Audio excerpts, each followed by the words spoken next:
So as you know, we first saw you on Home is Where the Art Is. Well, I remember being busy at the time making artwork towards an exhibition, and my sister actually pointed out this fact that the BBC were looking for people to contribute to this television programme. What you did was you just basically got in touch with them and you submitted some pictures of your artwork and told them a bit about yourself and said, and basically you were invited to express an interest to take part. It went very well. I mean, I ended up making some artwork which was bought by these potential buyers. So the nature of the show was it was supposed to be a bit of a competition between three artists, as you probably know. I don't know if people that are watching this know, but it's basically a competition. Each episode was a competition, for want of a better word, between three artists who are encouraged to visit a potential buyer's house, receive a brief to respond to,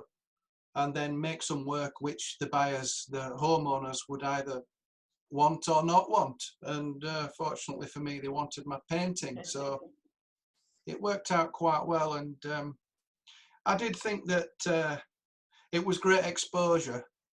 I'd never done anything quite like that before, and it was interesting to see the response that viewers of the programme had, because I was immediately receiving quite a lot of commissions and interest from people all around the country, which was very surprising. Yeah. So being seen is kind of an important thing, but I would suggest that I like to think carefully about where and how I would like my work to be seen. So, for instance, it's been a blessing that I've been able to have my work in a couple of galleries locally. So you can call that wall space or a shop window if you like. And I think that having that has opened many doors for me, because I just think that it's difficult to exist in isolation, and someone like me, like a visual artist, needs that kind of help, and I'm very fortunate to have it. I've been making my artwork, as we know it, I've been making that since the end of 2017, so it's relatively a short space of time, but in that relatively short space of time, I think I must have created at least 300 paintings. So you're very much a Yorkshireman, yeah, from Brighouse? You could say so, yes. I mean, I do... just a bit. I've noticed. I've been listening to your music for the last few days, and yeah, so it features a lot, doesn't it, in your art and in your music. So, yes. So what was it like growing? You presumably grew up there, and you painted quite a lot about it, and you said you came to art quite late. So are you able to tell me a little bit about your pathway towards being an artist and background? If you like, basically, yes, I did. I was born and raised in West Yorkshire, and basically I've usually been interested in artists who have used what's on their doorstep for their subject matter or inspiration or whatever you'd want to call it. And what's on my doorstep is Yorkshire, and I suppose you could say that I'm a Yorkshireman. You could say I promote it in my work, but I don't consciously do that. I just like to celebrate parts of life that interest me in some way, and parts of my locality are very much of that. Does that make sense? I mean, I like where I live, and I find it very picturesque, and sometimes things that I find picturesque are not the kind of things that other people might find picturesque. But I mean, for instance, okay, so if you ask somebody to paint, somebody from West Yorkshire to paint something that they considered to be picturesque about it, not many people would probably choose Brighouse bus station, but I mean, there you are, I do. So there are reasons for that, you know. Yeah. There's always a story attached to my pictures. I'm usually associated, or I'm usually connected to the subject matter in some way. So what's the connection with the bus stop? Apart from with Brighouse bus station, I've painted Brighouse bus station. Why did I do that? Well, I'm interested in it as a place. Lots of people pass through it throughout the course of a day and throughout the course of their lives. And I just think something as simple as a bloke getting on a bus, well, where's he going? What's going on there? What's the story? maybe he could have a life-changing experience when he gets on the bus and goes to Halifax. I mean, these things happen, and often with my pictures, you know, you don't notice all the things that they have to offer when you see a photograph of them or you see a picture online, you know, on social media. It's only when you go up close to them that you notice the particular way that they're made, the process behind how I've made it, through sketching it and then drawing with charcoal and then putting paint on in various different ways within the context of the image to create different textures and effects. And often these small nuances in the ways I've used the materials, I suppose, are sometimes lost in a photograph, so you need to see them in real life.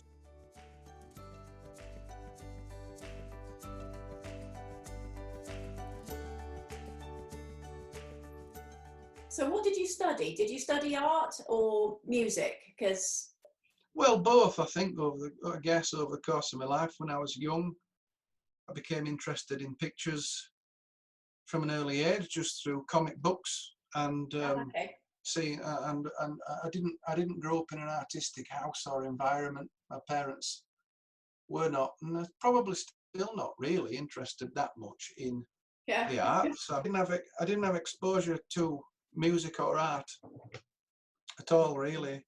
Not extensively, not in any unusual way, just in a very common way when I was a kid growing up, although my grandmother did have this rather nice L.S. Lowry print on her living room wall, which I now have. So I was fascinated by that picture just because of what it was and how it was and how it captured my imagination. And so I've always had this lasting fascination with L.S. Lowry's paintings, but that's where that started from. But I always thought as a teenager I would grow up to be an artist, but I just thought that I would become one much quicker than I ended up doing so. I mean, I went to art college, went from school straight to art college, got a degree in fine art. And I always thought that I'd come out of art college and become an artist. But that didn't really happen. When I left art college in the year 2000 is when I graduated from the art school in Dundee. And the tutor hit the nail on the head when he said to me, he said, I think you could be an artist, but you just don't know what sort yet, because you haven't figured out what you'd like to make pictures of, and you haven't really got a story to tell. So he was right, you know. He was right. That's the kind of art I'm interested in. It kind of tells stories. There's very narrative. an element of narrative going on in them, and there's a very established style, a distinctive style, and I was trying to achieve those things, but didn't get there then. That was a long time ago.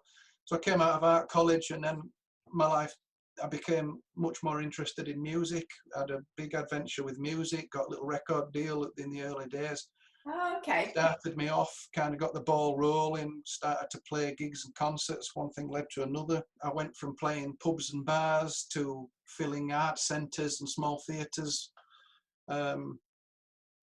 So that was a lovely adventure. Made a lot of music, wrote a lot of songs, and had some lovely experiences and adventures. I was invited to go on tour in 2016 with Fairport Convention, a very well-established, and I would say well-known and even famous folk rock band. Wow. I never saw that opportunity coming, because Fairport Convention, I've been aware of their music since I was a teenager. I love their music. So I was invited to go on tour with them, and we did 30 concerts or so. Was it 31 or 32 concerts all around the country? I just kind of proved to myself that I could stand in front of any audience and do something which pleased most of them. You can't please everybody, but most of them. So I sold a ton of CDs on that tour. It was a great experience for me. And then I subsequently formed my own band, and we still play. The music I make with my band is much more, how would you say, it's not so, the music is not so based on just, you know, aspects of Yorkshire and my life. It's much more, I like to think I'm writing songs for the band which deal with more universal themes. I mean, I'm fascinated to know what Brick House on a Saturday night actually is like.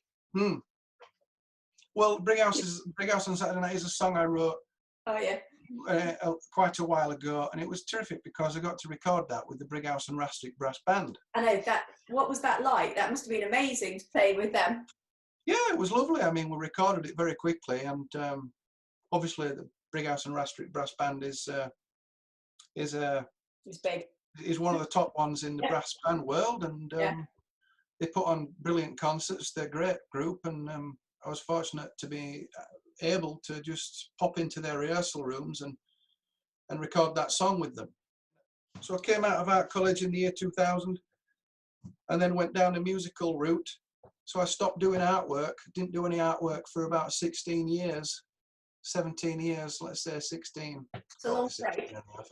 Yeah, so I was doing music for a long time, but then started to think about artwork again because I really wanted to try that. I could visualize the kind of artwork that I would make in my imagination. So eventually I got around to doing it, and I found that I struggled it originally because I had to create this style.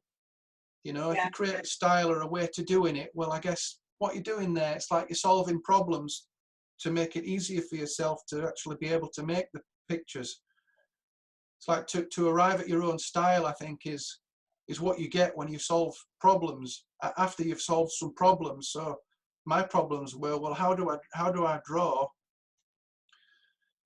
in a simplified way, which really is an attempt to simplify stuff or exaggerate stuff or enhance things, and come to terms and solve the challenge of how to draw figures, because I struggled with that for a long time.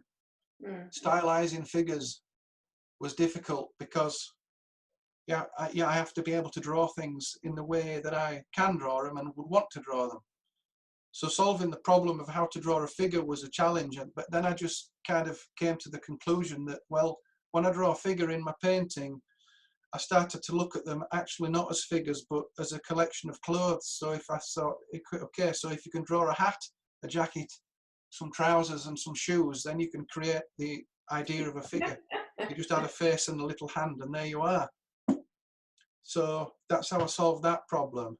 Going back a step, you know, at art school, your tutor was saying we haven't got any stories to tell yet. So when you came back to art, yes, did you feel like you had some stories to tell now? I did, yeah. I thought, well, I'll try, and my first paintings that I made after all that time away from artwork was, okay, I said, I want to make pictures which are of places.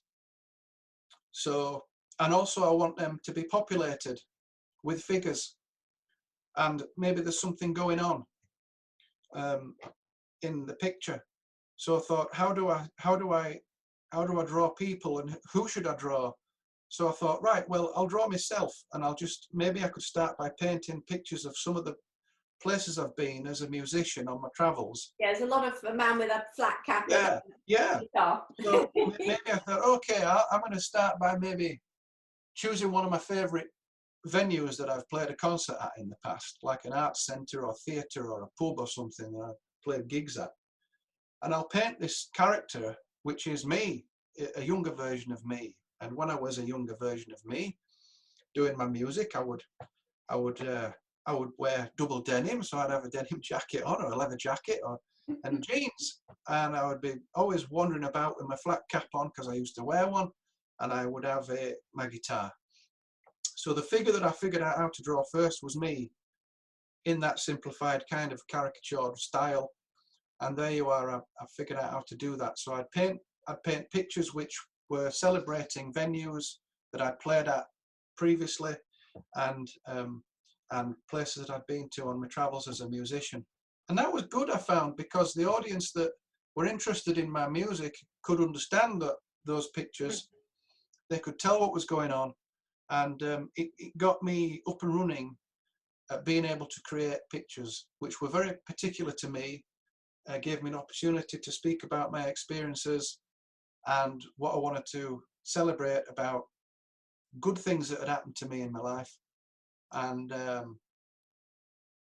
you know, show these experiences and these venues and stuff in a really positive way.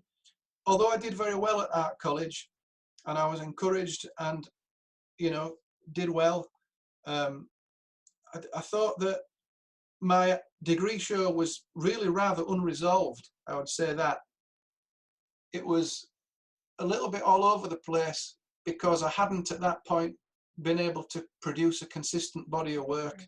That was the way I saw it. I certainly wasn't ready to start attempting to send any work into any galleries, potential galleries at that point. You know, maybe some people come out of art college and get their degree and they're then ready to maybe start pitching their work to commercial galleries and asking to be represented and things like that. I certainly wasn't ready for that when I left art college. I'm really interested in the way you say your style was all over the place and you hadn't had the story yet. Is there a connection between how you're feeling and whether you have a consistent body of work and style?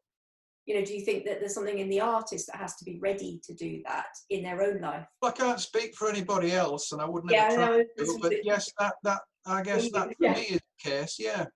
It helped me to think and try and figure out what kind of artist I wanted to be, and then work towards becoming it. Did you always have a feeling you wanted to return to art, even while you were playing with the band, or? Yes, I did, and I was always able to sort of visualize what the pictures would be in my imagination. When I wasn't making artwork, I would often think to myself, oh, you know, maybe that would be an interesting, you know, that would be an interesting picture if someone were to paint that. And now I get round to actually making those paintings. Throughout my life, I've worn many different hats at the same time, if you understand what I mean. I've had to be a working musician, doing concerts and whatnot, whilst also, while that was going on, doing some sort of a part-time job to help out. So, and then also I'd be doing a couple of other things as well all at the same time, rather than being just kind of one focused person. So I really like the idea of having my life sorted out now, so as I can be and concentrate on being the best kind of version of myself that I can be. But, you know, where do you think that drive comes from to make the art? I'm sure I know the answer to this question. There is no particular answer. I don't know. I mean, for me, it's linked to this kind of the way that it can give such positive emotion, how you can do something and make good things happen for yourself. I mean, that's really good.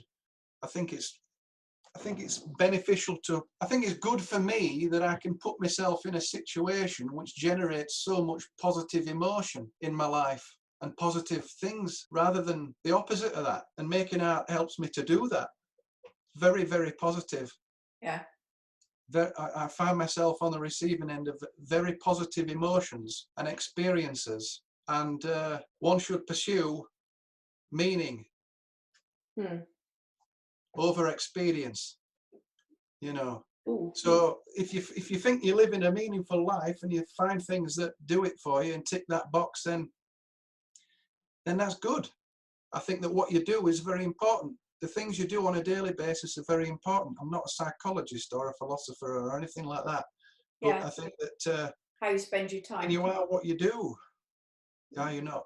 That's who you are, is what you do. And the things I like about it is that it does actually put me in social situations which I really enjoy and otherwise wouldn't have if it wasn't for my artwork.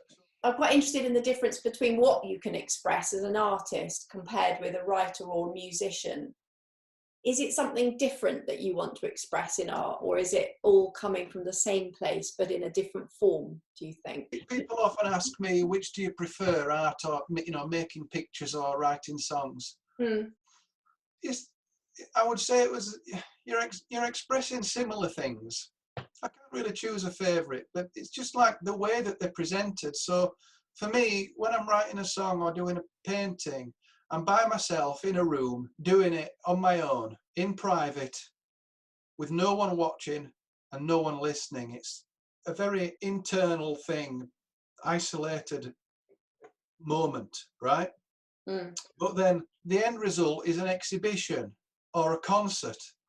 So you've got a concert, which is a public thing with you on stage and an audience, and then it gives you the opportunity to present yourself in such a way and try and entertain, for want of a better word, the audience.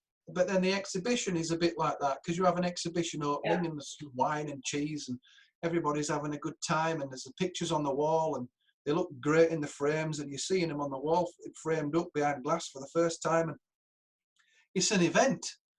So it's like both of these things for me, the music and the pictures, they have this, they suit my personality brilliantly, because they give me this solo, isolated, on my own creative time, right, to make this thing, out to create it. You could say out of thin air, but it's not. It's created from my ideas. And then it's this that's private time. But then there's also the both things have a very public time, where you're in front of people and you're with people and you're talking to people and you're performing for people. So that's it, you see. It's best of both worlds. It's like,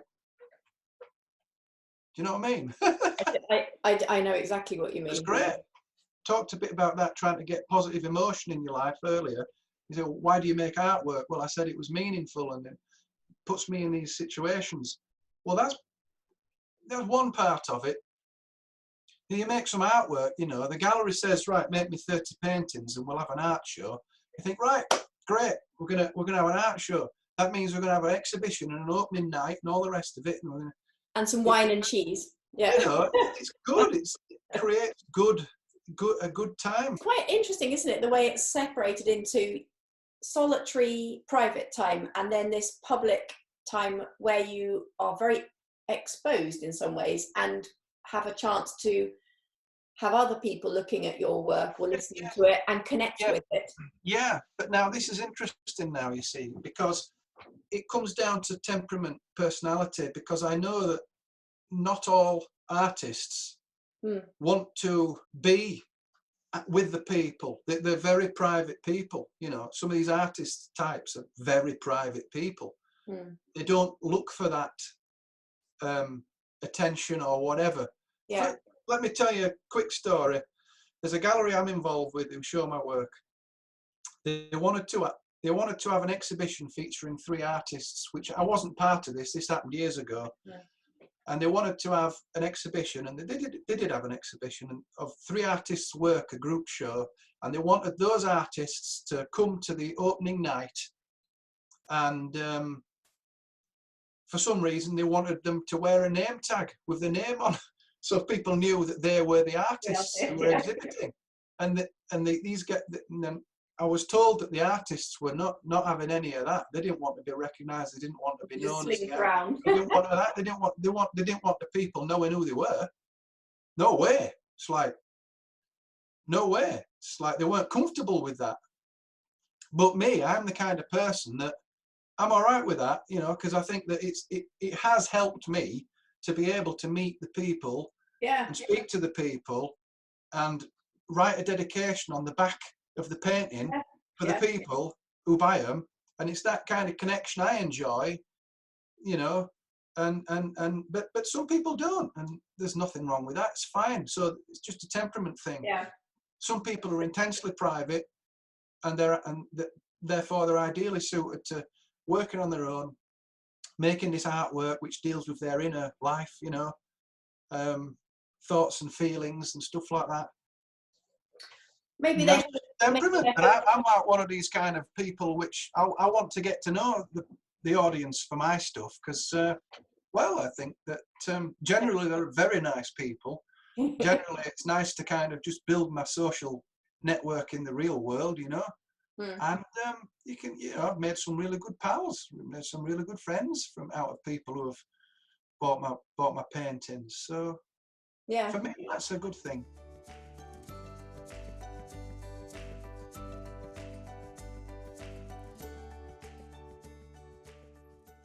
When you're doing commissions for other people, do you find it quite easy to, you like the piece you did for Home is Where the Art Is, of trying to get under the skin of other people and their life and the things that are important to them. Does that come quite easily? That work I'm making at the moment, as I say, I'm usually very closely connected to the subjects that I do, but all my paintings aren't necessarily about me or aspects of my life kind of anymore. I'm just choosing subjects which appeal to me and making these paintings. But when I'm doing commissions, I usually want as many kind of instructions, basically. I'm working to their specifications. Yeah. To the client or the customer, whatever you want to call them. You need their details. Yeah, so I'd say, well, okay, what would you like me to paint for you? And then I'll tell you if I think I could do it well and see if I could do it. So they tell me what they like. Usually it's a location somewhere or a building somewhere, which is special to them. And they want to have themselves depicted in it in some way, and maybe a couple of other references to things that are particular to them. And I can usually manage that. Fun doing. Yeah, I can usually manage that. So I mean, you know, think simple. It's like, okay, so somebody wanted me to paint a picture of a church where they got married, with them coming out of the church with people chucking confetti in the air.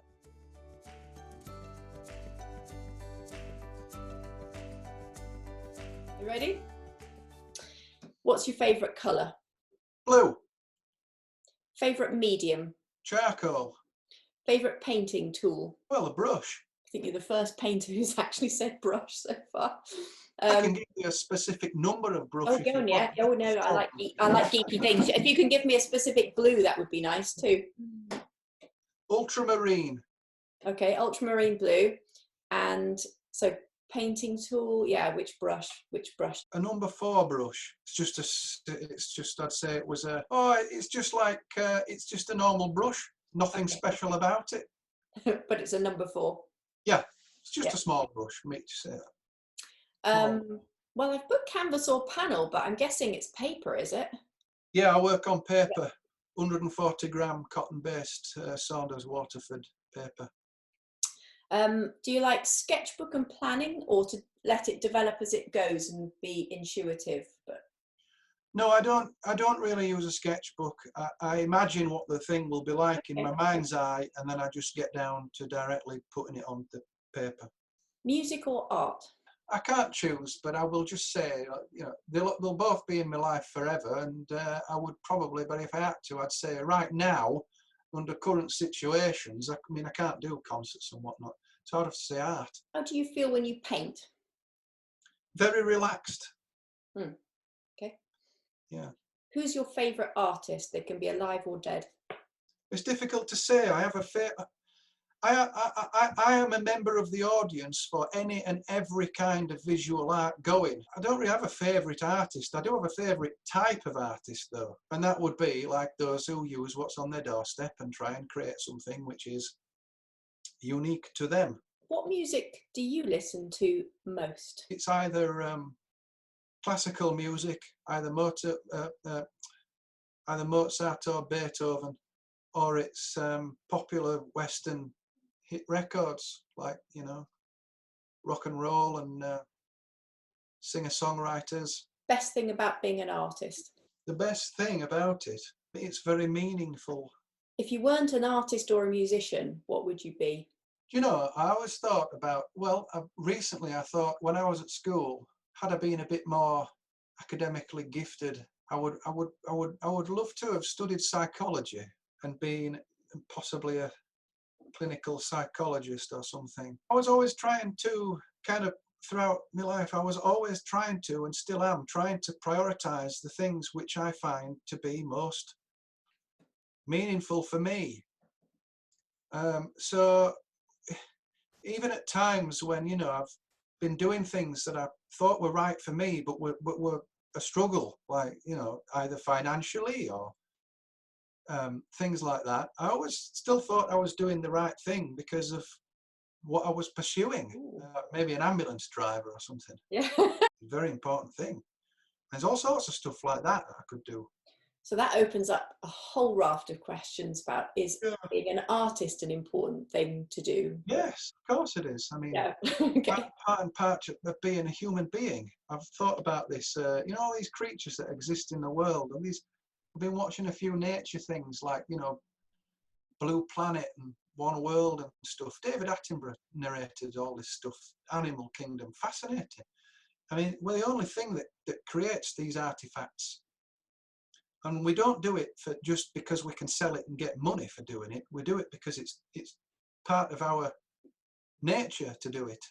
Mm. And because of that, which makes that's partly what makes us human, having that thing. We have that in us. I like making pictures. Okay, this is a question from my partner, John. Are you a football fan? And no. He also said, I noticed lots of flat caps in your pictures, and do you own one? And if I used to own one, yes, I used to, and I used to wear it every day. I used to wear it all the time.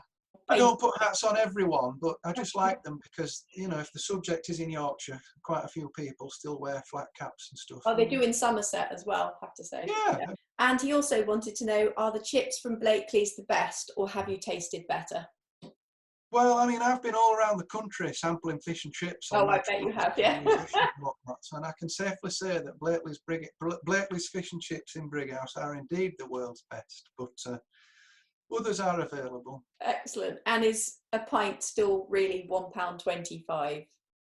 No, it's not, but I believe it was at one time. So yeah, I found that in a song, I think. Yeah. That's it. Yeah. In Brighouse on Saturday night is the song. Anyway, it has been a great pleasure talking to you. Is there anything else that you wanted to add that we haven't covered? Oh, not really. I feel like we've been speaking for a long time, and I've really enjoyed it. Thank you. Yeah, it's been great. Well, Brighouse is a lovely town, and it's got a lot going for it. You'd be very welcome. We've done about an hour and 45, so. Good ages. Right, you can have a nap now.